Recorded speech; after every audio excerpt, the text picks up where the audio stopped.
Pour quelle raison? À part ça, Sophie Pignat vous parle, elle, ce matin, du CV. Vous savez, le CV que parfois certains d'entre nous ont tendance à enjoliver, enrichir, améliorer. Parfois, c'est un peu bidon. Alors, les recruteurs, qu'est-ce qu'ils font quand ils voient ça? Comment ils contrôlent? Et quelles sont leurs réactions? Vous allez voir.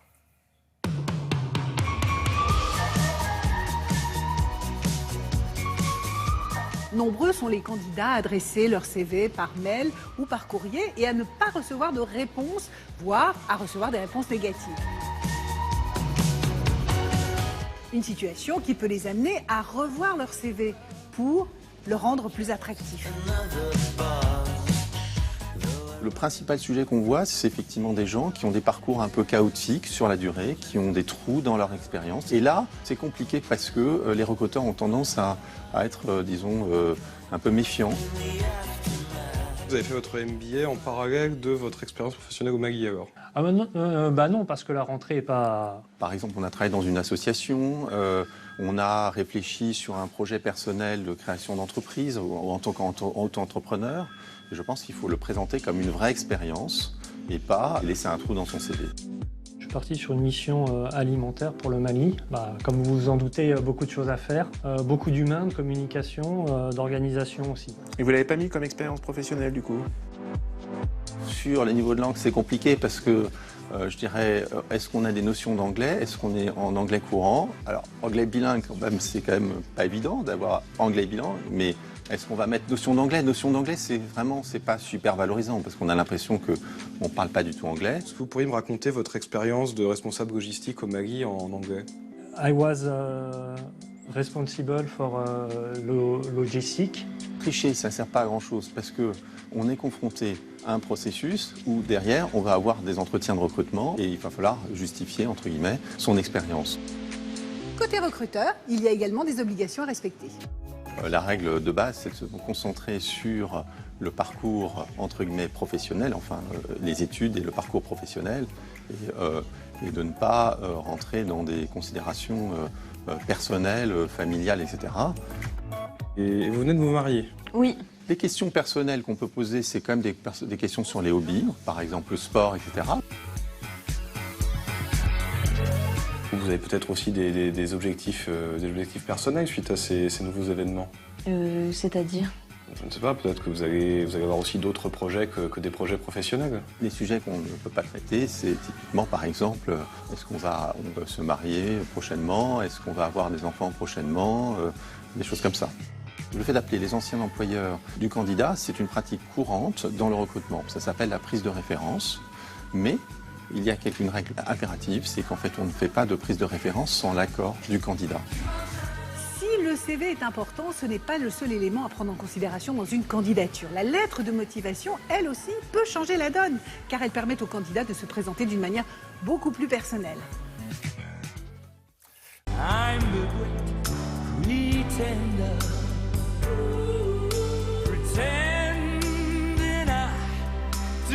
Et c'est l'actualité, et ça s'est terminé hier soir tard, voilà. Les résultats de football, c'est French or not French? C'est Elite French. C'est la Ligue 1 avec la 6e journée, le début, et Paris qui prend la place de leader provisoire parce que la suite ce sera ce soir, donc on en reparlera bien sûr demain matin. Et Paris qui a battu Dijon. On regarde les buts parce qu'il y en a eu. Hier soir, rencontre au Parc des Princes. Paris qui ouvre le score dès le quart d'heure de jeu. Le centre de Maxwell est dévié involontairement par le défenseur dijonnais Adam Lang qui marque donc contre son camp. 2-0 à la 27e minute sur ce penalty d'Edinson Cavani et Lucas qui offre un nouveau but aux Parisiens. Une tête piquée, ça fait 3-0. Paris est en tête du classement avant la suite de cette 6e journée ce soir et le promu Dijon est 18e. Plus tôt dans la journée, c'est Toulouse qui est allé gagner à Lille. Les Lillois en blanc qui n'avaient plus perdu à domicile contre Toulouse depuis 2006. Ils encaissent un but d'entrée de jeu. Frappe croisée de Toivonen. Toivonen, vous allez le revoir en fin de match, vous allez comprendre pourquoi.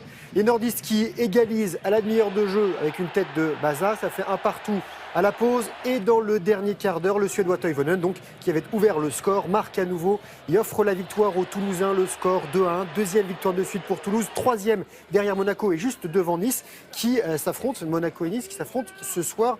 Lille est 17e. Et encore un petit mot de football avec du foot féminin. William, les Bleus ES, déjà qualifiés pour l'Euro 2017, affrontaient l'Albanie en éliminatoire. Les Françaises ont régalé le Stade Charletti avec une victoire, écoutez-moi bien, 6-0. Ça fait mal. Donc la Lyonnaise Keira Amraoui, elle s'est offert un doublé et cet Euro féminin se tiendra l'été prochain aux Pays-Bas. Ils sont doués, hein, les Bleus. Ils sont très doués, les Bleus ES. On les suit. Qu'est-ce qu'on a d'autre? Ah, le tennis alors. On a du tennis, mais je voulais vous parler de basket avant. Ah bon, mais le d'accord. tennis, on va en parler. Il y a des Français qui sont tombés hier. Ça se passait à Metz. On va parler de basket. C'est franco-français. Ça s'appelle le match des champions. C'est le prélude de la saison de basket. Tricolore et Villeurbanne qui a gagné. Je vous explique ce que c'est. En fait, c'est un match des champions qui oppose le champion de France au vainqueur de la Coupe de France. Donc l'Asvel en vert, au Mans en gris. Villeurbanne, qui détient le record de titres en proie, 18 en tout, a dû batailler pour remporter son deuxième match des champions. En 2009, déjà l'Asvel avait battu Le Mans, score serré 75-71 et le championnat débute ce week-end. Vous vouliez du tennis? En voilà, William, tennis donc à Metz. Alors. Benoît Paire au premier tour du tournoi Mosellan. L'Avignonnais de 38e mondial s'est incliné en un peu plus d'une heure, 2-7, 6-4, 6-3, face à son compatriote en bas de l'écran. Il s'appelle Vincent Millot, il est montpelliérain, 162e du classement. Il est issu des qualifications. Il a très bien joué hier et Millot est le seul rescapé français de ce mardi. Voilà le garçon. Parce que Paul-Henri Mathieu, lui, a chuté, lui aussi au premier tour. Le 69e mondial a été battu par celui qui est juste devant lui au classement, c'est ce garçon, Dustin Brown, l'Allemand, 68e donc. Le score, 6-4, 6-2. Voilà pour le tennis. Bon, et on termine. On va voir du cyclisme, on va voir le retour des Paralympiques et un quadrathlon. Je vais vous expliquer ce que c'est après. Le cyclisme, ça se passe du côté du Benelux. Le Tour du Benelux, c'est aux Pays-Bas. Regardez, c'était la deuxième étape hier du côté de Breda avec un contre-la-montre de 9 km 6. Le favori, c'était l'Australien Ronan Denny, vous venez de le voir. Il a gagné. Et ça, c'est un Français, Arnaud Desmar, 21e hier et 21e du général. Une image souriante, William, celle de la délégation française de retour des Jeux paralympiques de Rio. Accueil chaleureux à Roissy hier, 126 athlètes tricolores. Bilan, rappelons-le, 28 médailles, dont 9 en or. Et pour terminer, direction la Haute-Savoie, à Talloires plus précisément, sur les bords du lac d'Annecy, avec le Red Bull Elements, un relais hors du commun. 4 disciplines qui d'habitude ne se côtoient pas en compétition, de l'aviron, du trail, du parapente, du VTT. 57 équipes de 4 relayeurs, donc chacun sa discipline. Un peu plus de 3 heures de course cumulée, une performance dans un cadre grandiose. Et l'équipe Swiss Team, donc c'est original pour une équipe suisse, voilà, a remporté cette 6e édition. Garçons et filles? Garçons et filles.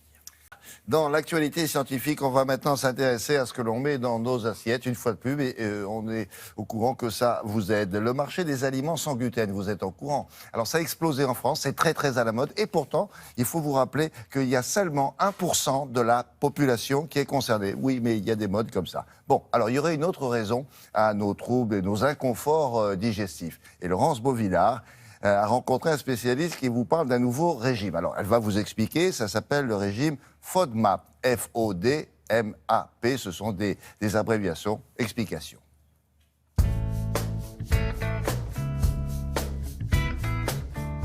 Un régime sans lactose ou sans gluten, vous en avez forcément entendu parler, peut-être même que vous l'avez essayé vous-même. Mais connaissez-vous un régime sans FODMAP? Alors FODMAP, c'est un acronyme anglais. Le F veut dire fermentation et ensuite on parle d'une succession de sucres qui sont particulièrement difficiles à digérer pour certains d'entre nous. Les FODMAP, ce sont essentiellement des glucides, ce qu'on appelle des sucres, si vous voulez, qui en fait sont contenus principalement dans les végétaux, les légumes, les fruits en particulier.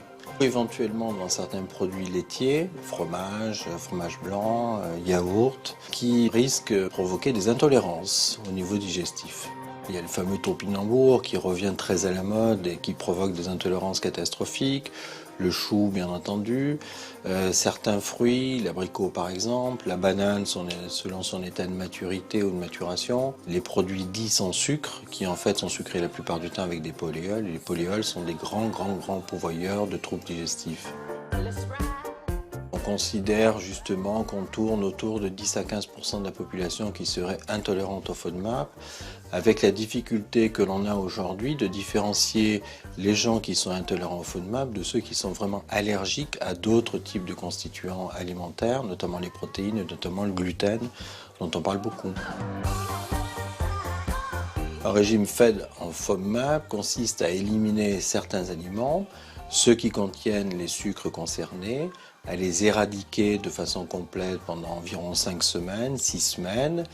Donc là, on va constater une amélioration des troubles digestifs, puis réintroduire progressivement chaque catégorie de famille pour voir quels aliments sont concernés, quels aliments sont mal tolérés, ou au contraire, ceux qui sont bien tolérés. Par exemple, vous allez commencer par réintroduire les abricots. Est-ce que les abricots vont ou non entraîner une intolérance ? Le régime FODMAP est un régime très empirique justement, et c'est ça l'intérêt, parce que chacun peut le faire chez soi sans prendre aucun risque, notamment sur un plan cardiovasculaire, et voir justement quels aliments sont possibles ou impossibles. En Australie, ce nouveau régime est un véritable engouement. Et une étude scientifique australienne avancerait que 85% des syndromes de l'intestin irritable seraient solutionnés par un régime faible en FODMAPs. Voilà, vous vous souviendrez de ça, j'espère, le FODMAP. On vous en reparlera avec Laurence, bien sûr. Avec Fred Gersal, on va s'intéresser à tout à fait autre chose demain, premier jour de l'automne. Et ça sera aussi le top départ pour les migrations des oiseaux. Et l'historien de Télématin s'est dit, tiens, ces volatiles-là ont laissé des plumes, parce qu'il est très rigolo, dans l'histoire. Et elles sont même parfois devenues des symboles. Quel genre de symboles ? Vous allez voir.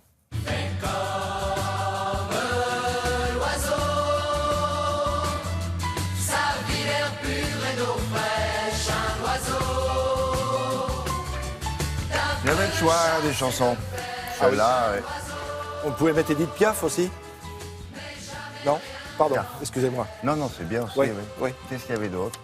J'ai pas Avec oiseaux, j'ai pas de réponse. Piaf, bon, je cherche. Hein. Oui, bon, à part ça. Ah ben écoutez, les oiseaux fascinent les hommes et les femmes, évidemment, depuis des millénaires, parce que cette liberté, évidemment, que l'on voit. Alors, ils ont beaucoup servi, hein, à la fois avec leurs plumes, parce que sans les plumes d'oiseaux, jamais on n'aurait pu écrire, ou il aurait fallu trouver un autre moyen d'écrire. Ouais. Et puis, ils ont nourri femmes et hommes depuis très longtemps. Et puis alors, il y a tous ces symboles, hein, quand on pense à Icare, par exemple, le rêve d'Icare. Mais son rêve, c'est son père qui lui permet de... Son père s'appelle Dédale. Il a dessiné le labyrinthe. Quoi de plus logique, hein, Dédale dessine le labyrinthe. Seulement pour sortir du labyrinthe, comme il n'arrive plus à retrouver la sortie, il propose à son fils, Icare, de partir par les airs. Alors, il lui met des ailes, il lui fabrique des ailes qu'il colle à ses épaules avec de la cire. Et il lui dit, attention, tu vas grimper, mais ne va pas trop, parce qu'il y a le soleil. Et effectivement, lui, tout jeune qu'il est, eh ben, il monte vers les espaces. Il s'approche si près du soleil que la cire fond et il chute évidemment et il va tomber dans la mer icarienne que l'on retrouve aujourd'hui en géographie parmi les mers de Méditerranée, car c'est le rêve d'Icare qui est tombé dans cette mer. Alors voilà comment... La mer icarienne. Icarienne, ouais, on la trouve. Alors oui, il faudrait... la chercher, vous savez, c'est comme la Tyrrhénienne, c'est toutes ces mers qui sont à l'intérieur de la Méditerranée. Oui, mais c'est des braves dames, mais on ne sait pas où elles sont. Ah oui, alors on va mers, regarder. Hein. Alors vous avez raison de le rappeler. Oui. Alors bon... On a une carte, là, on la sort tout à l'heure quand il reviendra. Oui. Merci beaucoup. Ah ben je vais revenir. Ah, c'est déjà une on la sort quand même. Pensons à Clément Ader, le père de l'aviation, celui qui avait imaginé en observant les oiseaux qu'on pourrait un jour s'envoler. Et le mot avion vient du latin avis, qui veut dire tout simplement oiseau. Donc on voit bien que l'oiseau est présent. Et là, je voudrais vous montrer quelques images qui vont nous permettre de nous promener. Alors on va commencer avec une image qui doit faire bien des souvenirs à des jeunes filles qui ont pris un petit peu d'âge, parce que cette bécassine que l'on voit là, cette héroïne qui est née en 1905 avec le dessinateur Pinchon, mais il a repris le nom de cet oiseau, la bécasse, la bécassine, 26 grammes en général, c'est pas très grand.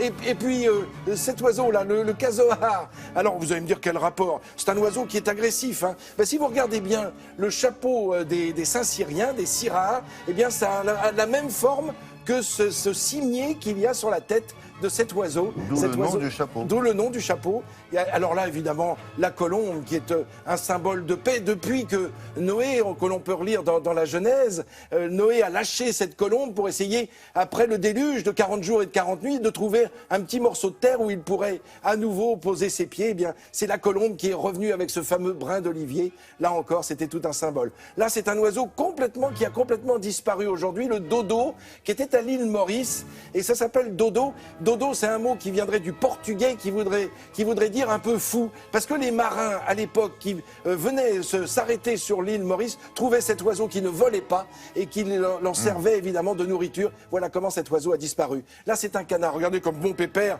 Eh bien, ce canard s'appelle un eider.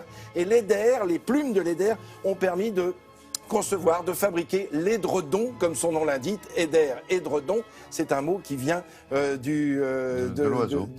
Oui, de l'oiseau, mais qui vient de la langue danoise. Et là, c'est le phénix que je voulais vous montrer. Un oiseau un peu imaginaire. Alors, pourquoi je vous montre ce bâtiment? Parce que figurez-vous que c'est la Fenice à Venise, oui.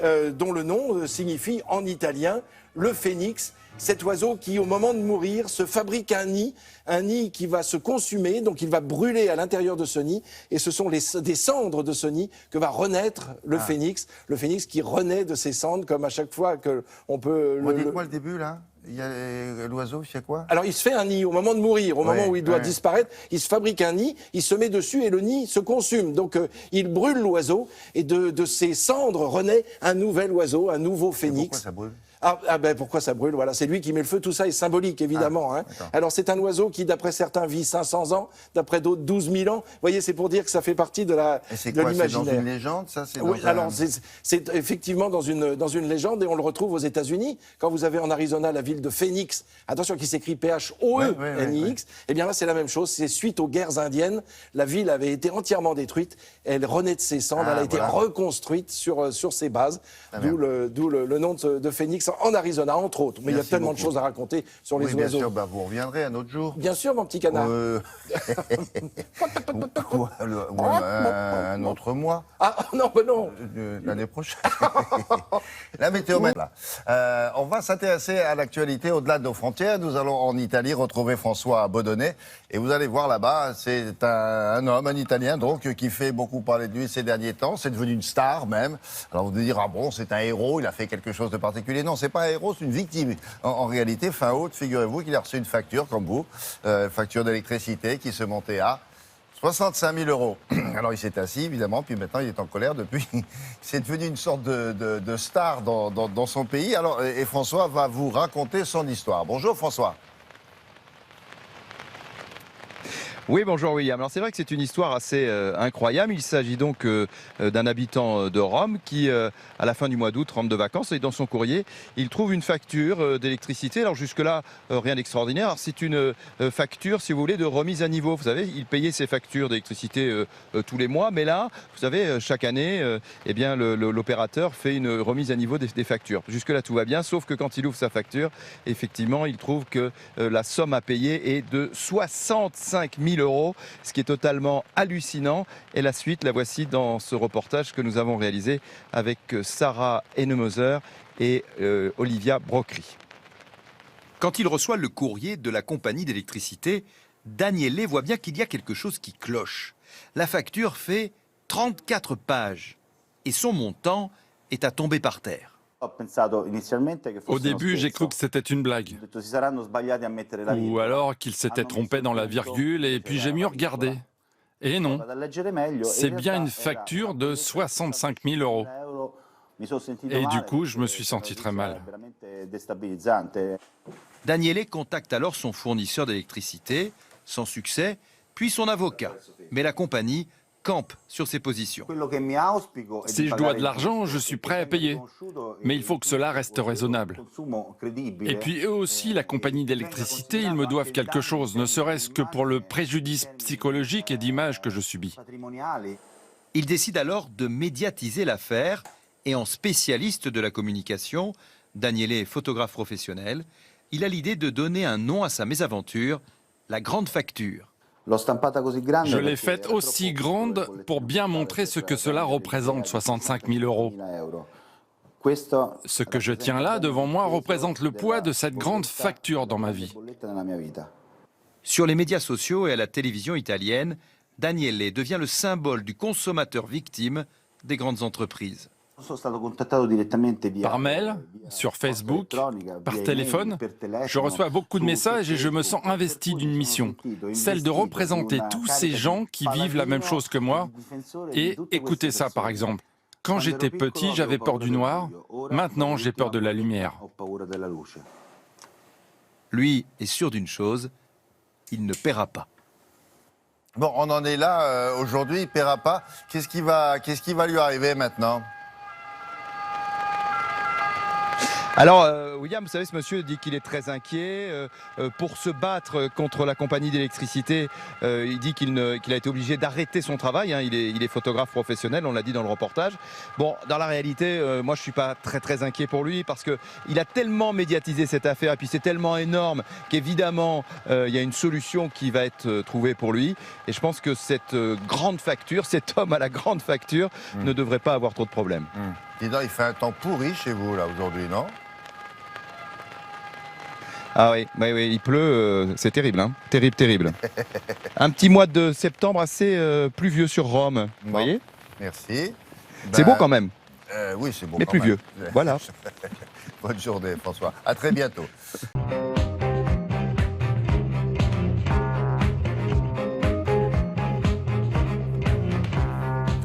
Allez, on commence par qui ? Bonjour William, bonjour à tous. Eh bien, depuis le week-end dernier, circule sur les réseaux sociaux une photo prise à l'Élysée lors des Journées du patrimoine. On y voit un François Hollande mi-placide, mi-souriant, posé rassis derrière son bureau face à une cohorte de visiteurs armés de smartphones et autres appareils photo. Alors cette disponibilité, eh bien, le président de la République l'a payée d'une salve de moquerie sur les réseaux sociaux. Et elle inspire ce matin l'un des dessinateurs du Canard enchaîné, en l'occurrence Diego Aranega, qui revient donc sur ces Journées du patrimoine en quelques coups de crayon. C'est donc ici et dans cette position qu'Emmanuel Macron a donné sa démission, explique le guide de service. Voilà, c'est l'un des rares sourires du jour que j'ai pu relever dans une presse qui ne se signale pas franchement par son envie de rigoler ce matin. Le Parisien s'attarde sur la fraude dans les transports, Les Échos sur l'excellente santé des entreprises du CAC 40. Libération rend un hommage discret à Magritte tout en nourrissant son propos de steaks végétaux, une manière de dire qu'il existe des substituts à la viande. Et le Figaro se passionne pour la primaire de droite dont beaucoup pensent qu'elle accouchera du futur locataire de l'Élysée. Oui, elle est peut-être là, l'élection présidentielle. D'ailleurs, le Parisien a déniché des électeurs de gauche qui vont participer à cette primaire de droite. Et là, il y a débat. Il y a ceux qui pensent que ce sera marginal, car chaque participant à la primaire devra s'acquitter de 2 € et signer une charte l'engageant sur les valeurs de la droite. Et puis, il y a ceux qui disent que ce ne sera pas marginal. C'est le cas de Brice Teinturier, le patron d'Ipsos. Selon lui, 8% des sympathisants de gauche sont susceptibles de se faire violence au nom du TSS.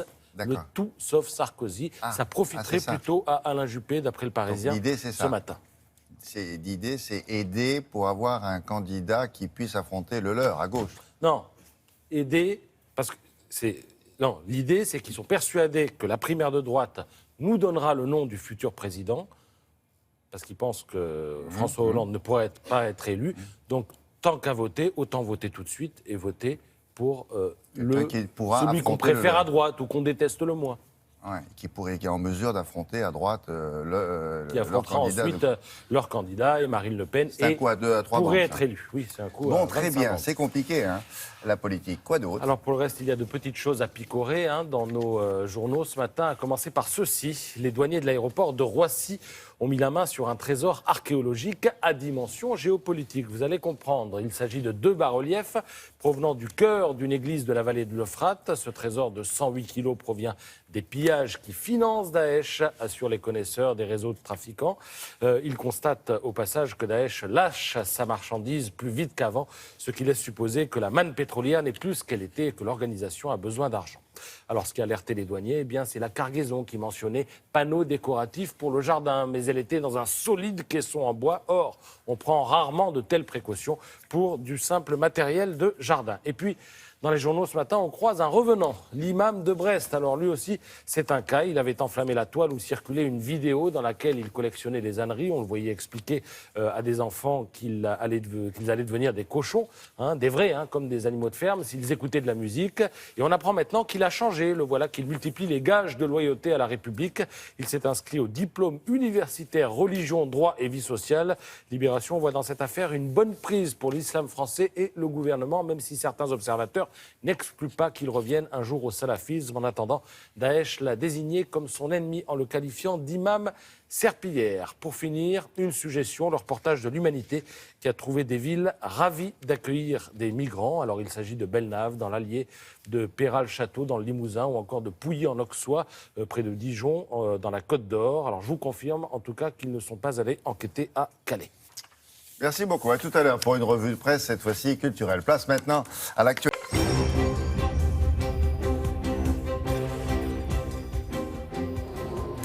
Bonjour Myriam El Khomri. Bonjour. Alors il y a des jours avec et il y a des jours sans. Les prévisions de l'UNEDIC sont venues doucher vos espoirs. Baisse du chômage en 2016, certes, mais nouvelle hausse prévue en 2017. Alors l'inversion de la courbe, ça c'était pas dans vos scénarios. Non mais les prévisions de l'UNEDIC sont un peu pessimistes, en effet. Il y a une marge d'incertitude. Elle se base sur des prévisions de croissance de 1,2%. Hier, le gouverneur de la Banque de France, lui, tablait sur 1,5%, autant que Michel Sapin. Donc on voit bien que dans ce que prévoit l'UNEDIC, avec ces prévisions un peu pessimistes, en effet, le chômage redémarre en 2017 et ça va à l'encontre de toutes les prévisions faites par les autres organismes. Donc, y compris par vous. Oui, parce que hier, Michel Sapin a justement sur la prévision de croissance pour 2017, c'est 1,5%. Donc, nous sommes confiants. Pourquoi ? Parce que nous avons, depuis le début de l'année, eu 74 000 demandeurs d'emploi en moins en catégorie A. Et puis, par ailleurs, nous avons fait un investissement massif sur la formation des demandeurs d'emploi, pas pour qu'il y ait une bascule d'une catégorie à une autre, mais parce que justement, par un manque de qualification, on a des difficultés aujourd'hui à recruter certains postes. Et donc ça, c'est un enjeu essentiel pour que des demandeurs d'emploi puissent retrouver un emploi. Donc vous nous dites ce matin, le chômage continuera de baisser en 2017. Écoutez, en tout cas, tous les jours, toute mon énergie, toute ma détermination est faite pour que nous mettons en place les outils nécessaires.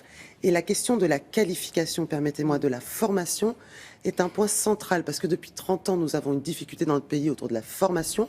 Elle ne bénéficie pas à ceux qui en ont le plus besoin. Or, nous avons des métiers non pourvus dans notre pays.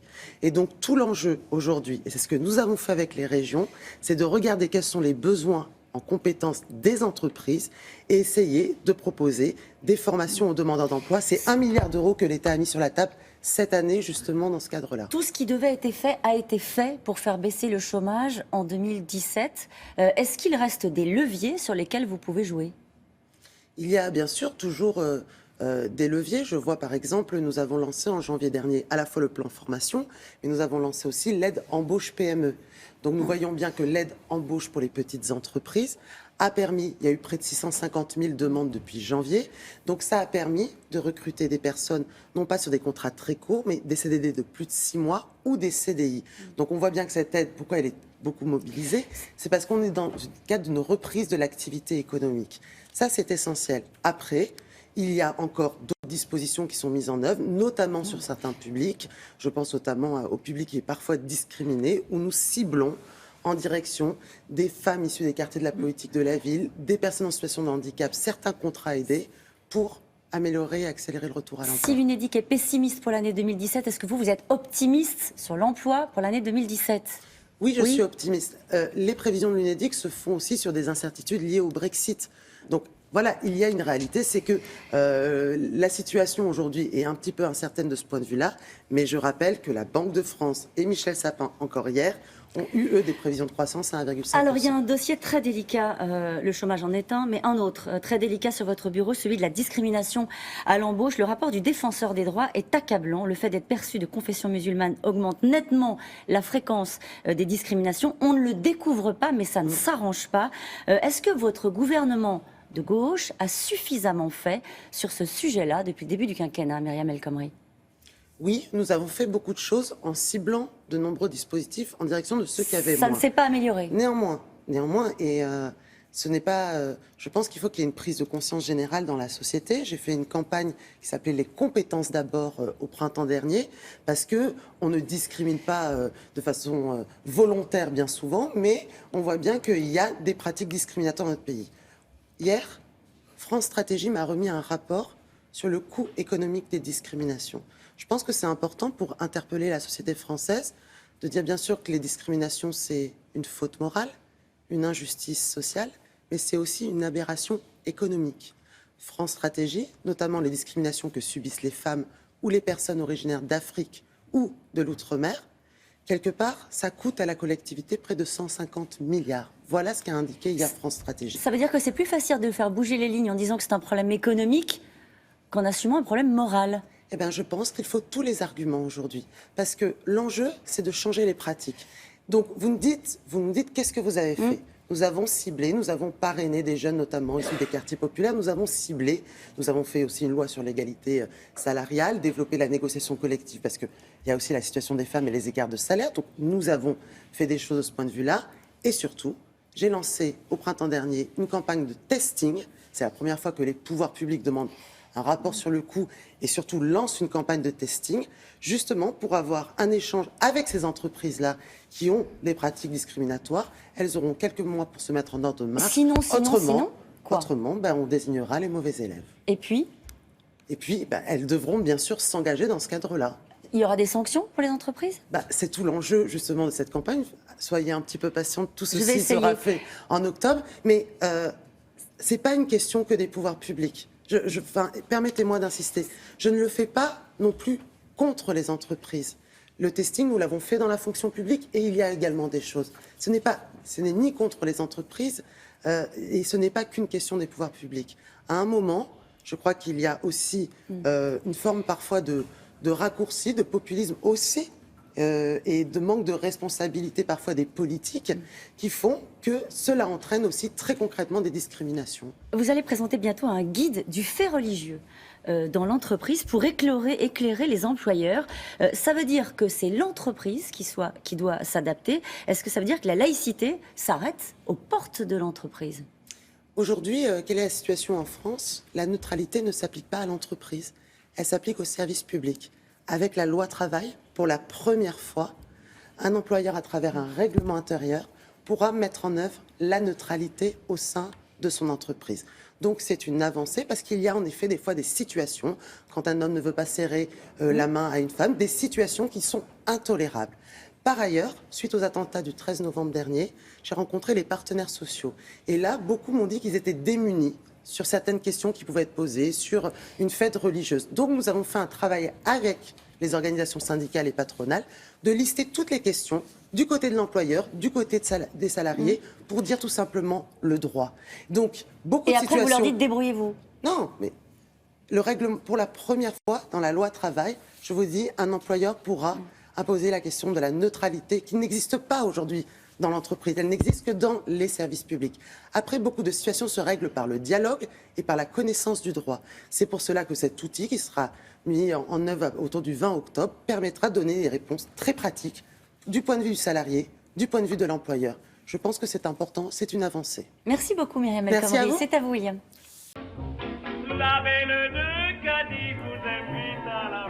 Trouver une chanson française qui tombe bien et qui illustre l'école andalouse, c'est pas facile, hein, heureusement, il y avait lui. Anna Reinhardt m'a maintenant vous emmener à la découverte d'une prestigieuse école d'art équestre mondialement connue, aussi connue d'ailleurs que le Cadre Noir de Saumur ou l'école de Vienne. D'ailleurs, elles se respectent, hein, les unes les autres. Alors, celle-ci se trouve en Andalousie, où exactement? À Jerez de la Frontera. On est vraiment au sud-sud de Jerez. Jerez, à Jerez, vous savez, comme le vin de Jerez, comme le... à côté de Cadix, oui. Oui, exactement. C'est absolument magnifique. Et le site lui-même est somptueux. Le bâtiment principal a été pensé par Charles Garnier, comme l'Opéra de Paris. C'est vraiment un lieu magnifique. Et on y a suivi une petite Française, William, toute jeune, toute belle. Elle mène sa monture au milieu de ses écuyers andalous, puisqu'on va parler, bien sûr, de l'école royale d'art équestre andalou. c'est vraiment là qu'on perpétue la tradition. Ces chevaux, ils sont prisés depuis la Renaissance, en vrai. Parce qu'ils sont si souples, si puissants à la fois, que déjà, dans toutes les cours d'Europe à la Renaissance, on se les arrachait. On voulait avoir le plus Ils beau. vont se produire à Paris. Ils vont se produire à Paris. Exactement, ils arrivent les 8 et 9 octobre à Bercy. Enfin, vous savez, cette salle a un nouveau nom, mais vous voyez bien cette coupole. Exactement. Et ça va être magnifique. C'est la façon dont ils arrivent à maîtriser ces montures si puissantes. C'est vraiment du dressage de très très haute volée. Une école très très prisée et très sélective, puisque Anastasia Manon, ça c'est Raphaël Soto, champion olympique. C'est un des profs, vous voyez. Quand vous êtes là-bas, vos profs, ce sont des champions olympiques. On a été voir les coulisses de tout ça, le quotidien de Nastasia Manon, cette jeune Française qui a beaucoup de talent, vous allez voir.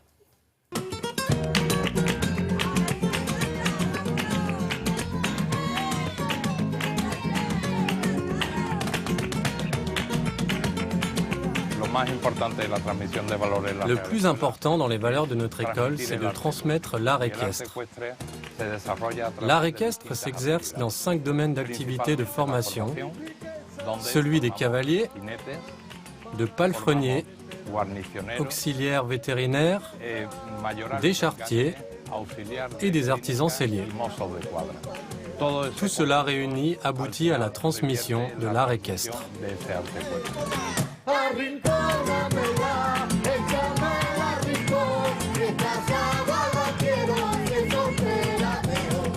J'ai toujours aimé cette école, j'ai toujours visité cette école depuis toute petite. Le spectacle, les chevaux, c'est un rêve de l'intégrer en tant que cavalier. La philosophie de cette école, c'est surtout le dressage classique et la relation entre le cheval et le cavalier. Le bon dressage, il doit avoir une relation d'amitié, de confiance entre le cheval et le cavalier. Sans cette confiance, il n'existe pas l'équitation. Les conseils pour tous les jeunes cavaliers, les cavaliers qui sont ici, c'est être amoureux de le cheval.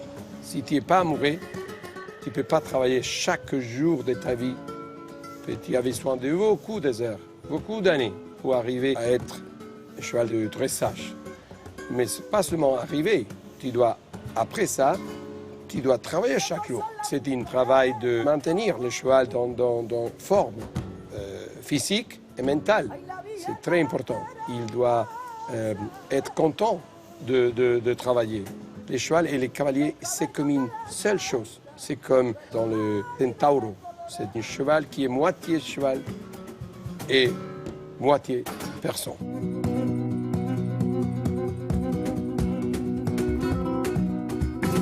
Les préparatifs qui précèdent le spectacle, c'est les vêtements, la tenue, la tunique du cavalier, et ensuite la détente du cheval. Donc vraiment détendre le cheval au pas, au trot et au galop. Faire quelques exercices qu'on a ensuite à dérouler lors du spectacle. On fait tout ça dans la piste de détente et ensuite on s'engage dans la piste de spectacle.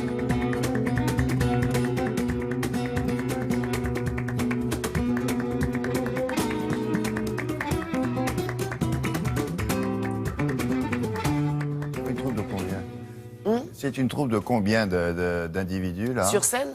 Ouais. Ils sont, vous voyez, 2, 4, 6, 8, une dizaine. Ouais. Une dizaine, dont la toute jeune et toute belle Nastasia Manon, qui a un talent incroyable. Et si vous voulez découvrir comment dansent les chevaux andalous, ce sera donc à Bercy les 8 et 9 octobre prochains. Dépêchez-vous parce que... Et pourtant c'est grand, mais ça se remplit. C'est grand, mais oui. Merci beaucoup, Laura du Web a des choses à vous dire. Il t'a dit, Mimi, et son jeune frère Toto, j'ai une auto. Je l'ai payé 300 balles chez monsieur Hannibal, le marchand d'occasion de la rue de Lyon. Vous demandez qui c'est, ça? C'est le roi du musical au début du siècle précédent. Il s'appelait Georges, figurez-vous. Alors, ce bon plan-là est le bienvenu. De quoi s'agit-il? Il s'agit d'un bon plan un peu différent pour tous ceux qui entretiennent régulièrement leur véhicule, c'est-à-dire la majorité des gens qui en possèdent une. C'est assez cher la facture quand il s'agit de faire une vidange, tous les petits entretiens quand vous faites une révision de votre voiture. La facture est parfois salée, surtout quand on est une femme. Je ne sais pas pourquoi, si... Ah bon? Moi j'ai remarqué ça. Vous trinquez plus Mais moi, que les autres. je sais pas, c'est toujours Parce très qu'ils vous cher. prennent pour des gens qui ne sont pas au courant. Ils se disent, essaient elle de n'y vous- connaît rien. Ah. On va pouvoir lui rajouter des plaquettes D'accord. de frein, même si elles sont encore valables, lui Ouais, changer ouais. ses pneus. Bon. Hmm. Quelle est la solution? Mais finalement, c'est de mettre un peu les mains dans le cambouis et de se dire que si jamais on s'y connaissait un tout petit peu mieux et qu'on faisait une mini-formation pour faire l'entretien de sa voiture soi-même, On pourrait mieux décrypter la facture. non seulement on décrypterait mieux la facture, mais on vous apprend à le faire vous-même. Donc il y a tout un collectif de garagistes. Alors soit vous êtes déjà un peu mécanicien et ils vous mettent à disposition leur garage avec tous les outils nécessaires pour faire la révision. Et effectivement, la facture est vraiment réduite, donc vous faites des sacrées économies, parce que vous n'avez pas toujours la possibilité de faire vous-même cet entretien Ouais, mais dans c'est votre propre garage. C'est le petit entretien, c'est pas le gros travaux quand même. Non, Ouais. oui, mais ça coûte cher. D'accord. Moi, je suis là pour vous faire des économies. Et si, comme moi, vous n'y connaissez rien, il y a un garagiste qui va vous servir de coach et qui va vous apprendre à le faire. C'est lui là On y C'est va. lui, on y va.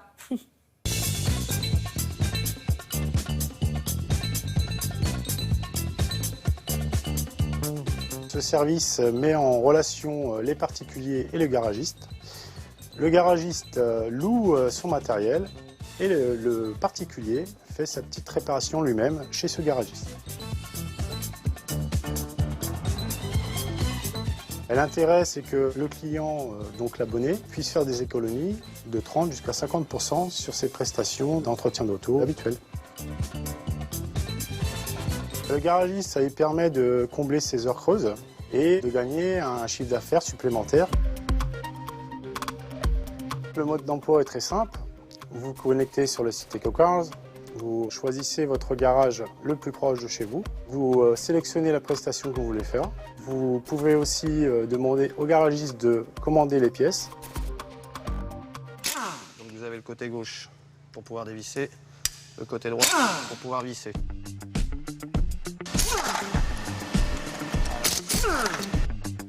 Initialement, ce service est pour les particuliers qui savent faire de la mécanique. Si vous êtes débutant, le garagiste peut se transformer en coach. Tous les garages qui ont été sélectionnés sur notre site ont été testés et on opère un suivi régulier sur ces garages. Et l'ambition du site, c'est de donner du travail aux garagistes, faire des économies aux clients et rentrer dans un système de gagnant-gagnant. Donc vous allez avec votre véhicule dans le garage agréé. Hein. Voilà, à côté de chez vous. Là, il vous laisse faire, mais vous avez le droit à un cours si Oui, nécessaire. si jamais vous pouvez prendre l'option coach, si jamais vous n'y connaissez pas Grand-chose. et que vous n'êtes pas D'accord. très bon, bon c'est mon cas. Je vais prendre l'option coach Et direct. le tout, ça coûte Beaucoup, moins de 50% d'économie. Une leçon, c'est cher? Non, ça reviendra toujours moins cher que si vous passez chez un garagiste classique. Mais nous aimons aussi les garagistes classiques. Oui, hein. bien sûr. Il faut que tout le monde vive. Faites attention. Nous aimons les taxis, les véhicules de tourisme avec chauffeur, Surtout les les taxis. réseaux sociaux. Les réseaux sociaux, les Toutes taxis les parisiens. informations sont sur les réseaux sociaux de Télématin et nous sommes partout. Merci beaucoup. Voici un mois. Oh oui. Rien que pour faire plaisir à la famille d'Alex. Myriam Sora vous emmène maintenant faire un tour en Espagne. Alors l'Espagne, il fallait savoir que San Sebastián, c'était capitale de la culture en Europe. Bah, ça mérite une exposition. Vous allez voir.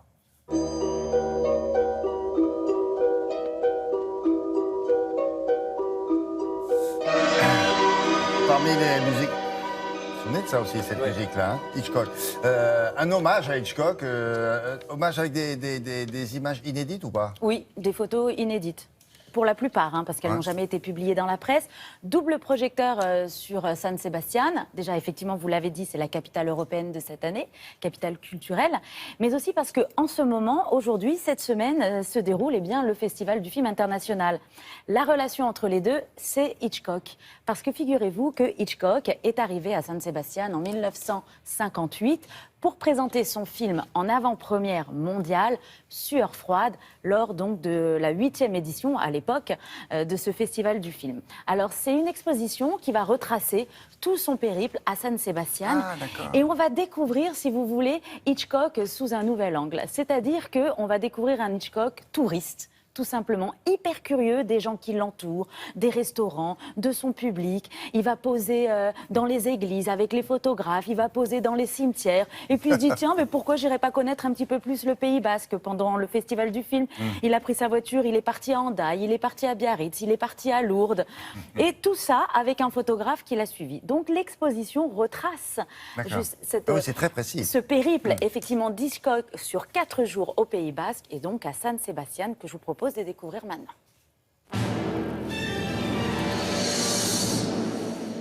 You see, mystery is an intellectual process, but suspense is essentially an emotional process. Cette exposition, il parle de le voyage de Hitchcock et de sa femme au Pays Basque à l'année 1958. C'était la 7e édition du Festival de Saint-Sébastien et il a été inauguré par Kirk Douglas.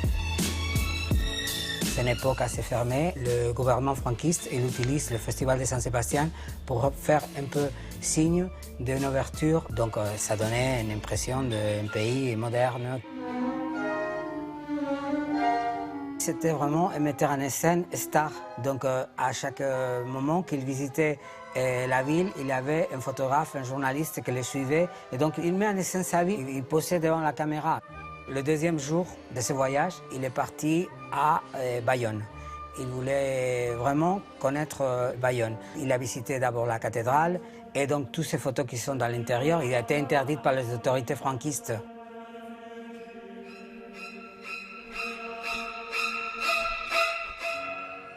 Et après, il a descendu dans le petit rue de Bayonne pour connaître toutes les pâtisseries. Donc, il s'est promené. Et après, lui, il avait vraiment envie de partir à Lourdes, parce que c'était le centenaire de la Vierge de Lourdes. Hitchcock, il a très bien compris que c'est ce que c'est la promotion d'un film. Sur Froide, c'est l'histoire d'une femme qui est morte, qui est recréée dans une autre. Donc, on voit dans le film les églises, les cimetières. Et donc, à Saint-Sébastien, il a visité des églises, il a visité tous les endroits qui étaient dans son propre film.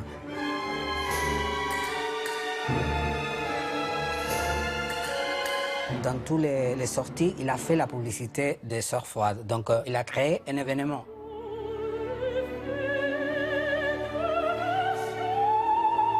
Le jour de la présentation de Sœurs Froides, il y avait pas mal de monde important cette année. Il y avait Anthony Mann, qui est un grand metteur en scène, mais il y avait aussi 2 jeunes metteurs en scène. Un, c'était Roman Polanski, qui présentait son premier court-métrage. Donc la salle, elle était pleine. Tout le monde était là pour voir le film.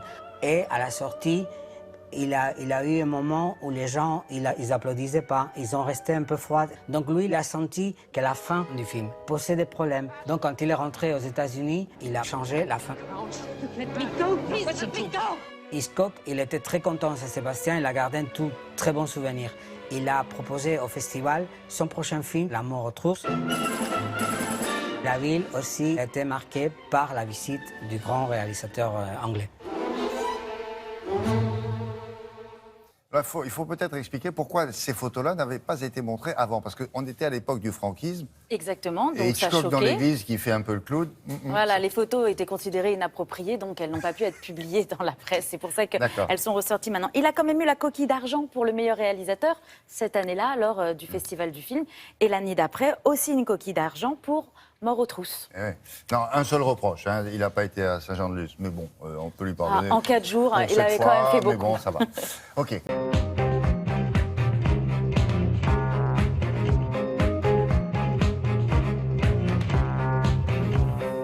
C'est monstrueux, vous avez mutiné un animal dans votre... C'est incroyable, ça, le pauvre animal. Mais non, c'est à ma femme. Alors, on commence par qui? Mercredi, Canard enchaîné, donc un petit dessin. Mais d'abord une photo, vous allez voir. Ah oui, parce que avec depuis les ce week-end, explications, si vous avez. Hein. Depuis ce week-end, circule sur les réseaux sociaux une photo qui a été prise à l'Élysée lors des Journées du patrimoine. On y voit François Hollande, mi-placide, mi-souriant, assis derrière son bureau face à une cohorte de visiteurs armés de smartphones et autres appareils photo. Cette disponibilité du président de la République l'a un peu payé d'une salve de moquerie sur les réseaux sociaux et elle inspire ce matin donc l'un des dessinateurs du Canard enchaîné, Diego Aranega. Regardez ce que dit le guide. C'est donc ici et dans cette position qu'Emmanuel Macron a donné sa démission. Alors, vous n'échapperez pas ce matin au divorce de la petite PME Brangelina. Ah oui. Alors, le Parisien nous en dit beaucoup de choses ce matin. Alors, la dépêche de l'agence France-Presse est tombée à 16h38 hier après-midi.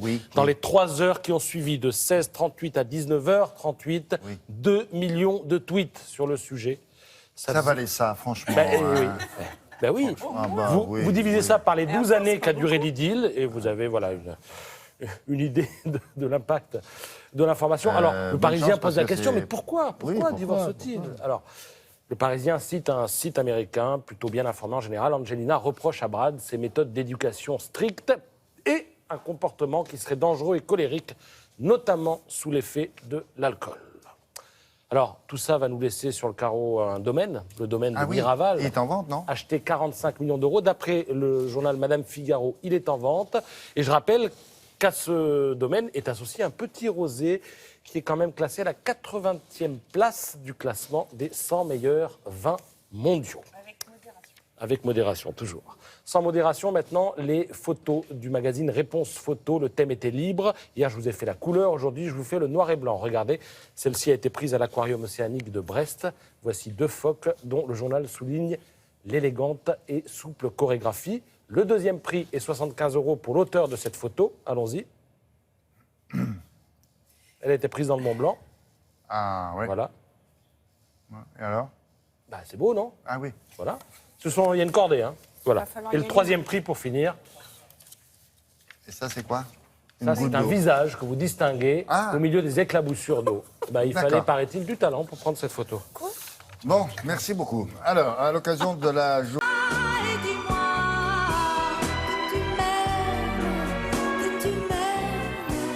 Oui, un gros fil, ça existe encore. Hein.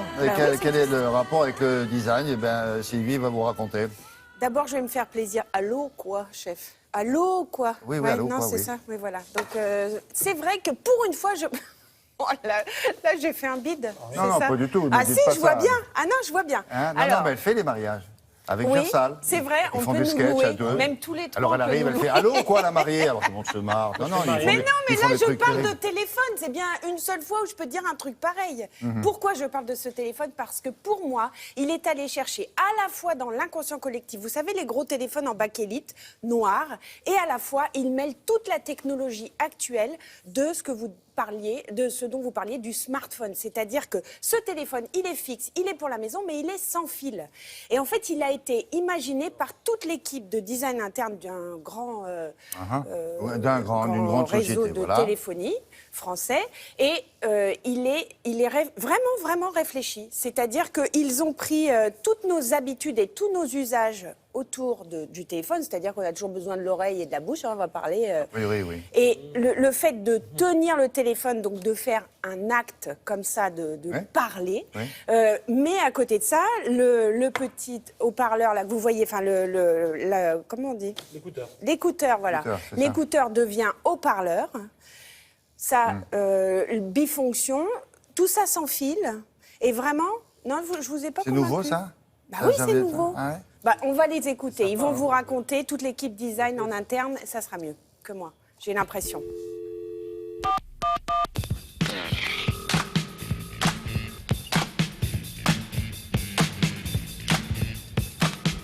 On s'est aperçu que l'expérience de téléphonie fixe était toujours courante dans les maisons et qu'il y avait une histoire à raconter. Et donc, nous est venu à l'idée de travailler sur une gamme de téléphones. Là, on a vraiment un objet qui est le téléphone de la famille, qui est visible et qui est accessible justement dans cette pièce où tout le monde vit. On s'inscrit dans une tendance qui a commencé depuis les années 2000. On a des nouvelles technologies qui sont incarnées dans des formes du passé. On va avoir notamment des vélos électriques qui ont les codes formels des motos des années 30. Donc nous avons regardé dans quelle histoire on allait s'inscrire, à quelle époque. Et pour Néo-Rétro, du point de vue époque, on s'inscrit dans les années 30 sur 2 mouvements forts du design, Art déco, mouvement français, et Bauhaus, mouvement allemand. Alors, effectivement, on a essayé de retrouver les codes qui faisaient la réussite de l'époque. Nos anciens travaillaient déjà bien, donc on voit bien qu'ils ont intégré l'ergonomie avec des formes bombées au niveau de la bouche, concave ici au niveau de l'oreille pour un vrai confort d'utilisation. Maintenant, on n'a plus de fil, On peut vraiment se déplacer librement chez soi. Et c'est vraiment ce mariage entre le meilleur d'hier et le meilleur d'aujourd'hui. On a regardé les tendances, regardé les différents téléphones existants. Nous avons été visiter la collection historique que nous avons, qui est un musée, qui est une vraie caverne d'Ali Baba, et avec toute l'histoire de la téléphonie depuis le début jusqu'aux dernières années. Donc nous nous sommes imprégnés, nous avons regardé ce qui pouvait exister et des fonctionnalités qui existaient. C'est jouer entre les expériences de maintenant et les expériences passées. Donc il est néo-rétro dans sa forme, dans le son, dans les expériences de communication qu'on peut avoir. Le design, c'est l'élément qui va rendre visible le service ou le produit. On est baigné par la technologie et on voit que la technologie a aussi besoin de se rematérialiser. Parce que l'objet physique, finalement, il est là, il est pratique, il est connu et il est rassurant. Et donc, c'est aussi quelque chose qui vient donner un peu d'âme à cette technologie qui est évanescente et qui est tout autour de nous et qu'on ne perçoit plus, en fait.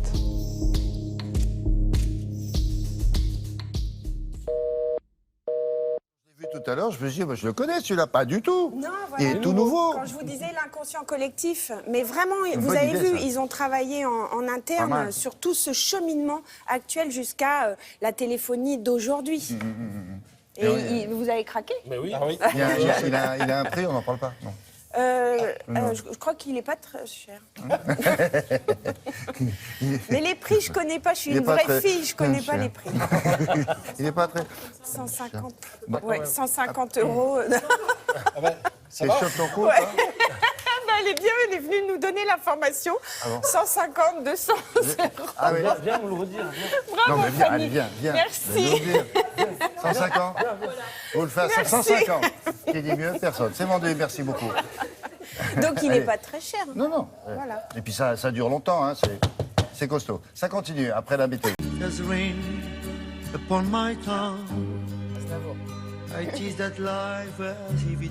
Ouais. A foolish game. 21 septembre, donc, je vous disais tout à l'heure que c'est une étude américaine qui l'a confirmé, au fond, ce que l'on savait peut-être déjà, que la pratique du yoga, ça pouvait renforcer notre capacité cognitive liée à l'âge. Mais c'est pas tout, hein, d'ailleurs. Mais ça, on le savait déjà. Hein, non, on ne le savait pas, ça n'avait pas été prouvé en fait, et ça a été publié récemment dans le journal de la maladie d'Alzheimer. Et vous savez que c'est quand c'est publié que les résultats sont vraiment avérés. Alors ce sont des chercheurs de l'université de Los Angeles qui ont montré que le yoga couplé à une activité douce, méditative, pouvait avoir une action sur notre cerveau et pouvait renforcer nos capacités mentales. Alors comment ils ont fait? Ils ont recruté des volontaires qui avaient des petites pertes de mémoire, qui avaient le cerveau qui partait un peu en sucette, comme on dit. Eh bien, le cerveau des volontaires a été placé sous imagerie médicale et ils l'ont regardé avec la pratique du yoga. Résultat, seuls ceux qui avaient pratiqué le yoga et la méditation ont montré des améliorations de l'humeur, mais ce n'est pas tout. Les marqueurs de dépression potentielle, c'est-à-dire leur susceptibilité de faire une dépression, en fait, ces marqueurs étaient plus bas. Idem pour la mémoire visualo-spatiale, c'est-à-dire la façon que vous avez d'appréhender les volumes et la géométrie. Ils ont passé au scanner pendant qu'ils pratiquaient le yoga? Avant et après, donc imagerie cérébrale, et ils ont déduit que le yoga améliorait justement ses capacités. Alors il y a justement un yoga qui associe la méditation et la pratique du yoga, c'est le yoga tibétain. Et la médecine tibétaine, figurez-vous, englobe d'ailleurs le yoga dans des cures anti-vieillissement, en utilisant aussi par d'autres soins de nombreuses plantes. Et nous sommes rendus dans un des plus beaux centres tibétains de Paris. Regarde. Eh bien, grâce au yoga, vous allez pouvoir améliorer tout le système ostéo-articulaire, en particulier la prévention des chutes, car vous allez développer votre capacité d'équilibre. On sait également que le yoga est bon pour les fonctions respiratoires. Si vous avez des difficultés à respirer, le yoga est très positif. Le yoga va également vous aider pour la gestion de problèmes comme l'hypertension artérielle, car le contrôle des émotions vous permettra d'avoir une meilleure gestion de ces troubles cardiovasculaires. Pour les articulations, vous allez développer à la fois la souplesse, vous allez pouvoir développer également la force, vous allez pouvoir donc permettre à l'individu de trouver sa position dans l'espace tout en ayant donc une capacité à se mouvoir avec plus d'aisance. Le yoga est une discipline qui travaille énormément sur le mental. On sait que grâce à la pratique du yoga, on va pouvoir gérer le stress avec beaucoup plus d'efficacité. On pourra lutter également contre la dépression. Et ce qui est intéressant, c'est que le yoga, lorsqu'il est poussé, permettra aux individus de développer leur vie spirituelle. On est différent des Tibétains et en Inde, traditionnelle, c'est la méditation et respiration. C'est ça la différence. La méditation aide pour calmer et physique et mental.